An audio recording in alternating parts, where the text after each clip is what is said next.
I think blended wing design is cool, and I wish more planes, both freight, air, and commercial, would design it because the efficiencies that blended wing can design, in my opinion, are pretty astronomical. And we'll get into that today. You're focused on the air freight side of the market.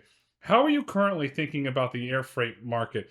Is it looking to increase efficiency? Is it looking to increase the length of the packages can travel? I know that if you look at a very common route, China, Vietnam, India to America, is iPhone MacBook route. Very expensive. You can't put it on boats because there's bad pirates out there that will love nothing more to take the MacBooks. So how are you thinking about the air freight market? So I think the air freight market, I guess what we've seen in the industry for, gosh, no, 60 years is that we design essentially airplanes around passengers first, and then, whatever falls out becomes the freighter. And so as we started the company with a focus on air freight, we started to really see this trend where the traditional tube and wing airplanes are cubing out on volume before they top out on weight. And that kind of makes sense. You open up an iPhone, or an Amazon box today, it's actually halfway filled with air. And so what the industry is really looking for is a more volume centric design.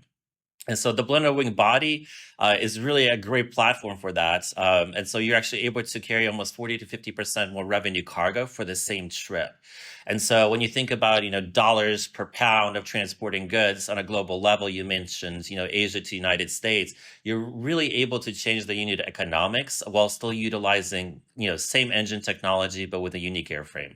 And going in, I'm going to get in the details here, but if you look at, I don't know, you're on a commercial plane, and I'm curious, I look out the window and you see that they're loading the certain design of the cargo.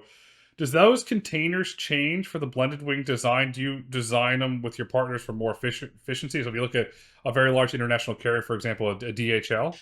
Yeah, so there's kind of two ways to think about it. There's the upper deck and the lower deck. There's different contours surrounding different containers within the lower and the upper decks.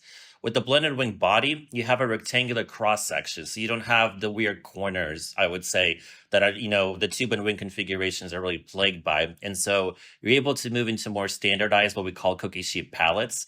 So you have essentially an aluminum sheet and boxes stacked on top of it with netting, and those are starting to look rectangular. And so you're actually giving even more efficiency because you don't have those weird contours inside the airplane. So your design, the blended wing, is 40 to 50% more cargo. While you can do that, do you feel the market's ready for that, or is the market kind of, we've seen in other markets, it's stuck in its way and it's happy with the inefficiencies?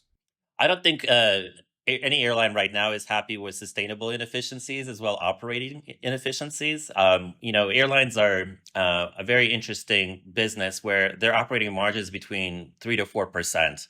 And so out of the 3 to 4% of revenue cargo or revenue passengers, about 60% of it is tied with fuel. And so when you think about how much cargo you're carrying means how many trips you're going to take, and then you tie it with, of course, the fuel efficiency of the blender wing body. And then the last piece of it is, of course, CO2 and sustainability. I think they're very excited about new products entering the market, considering a lot of the technology that they're currently using is from the 1960s.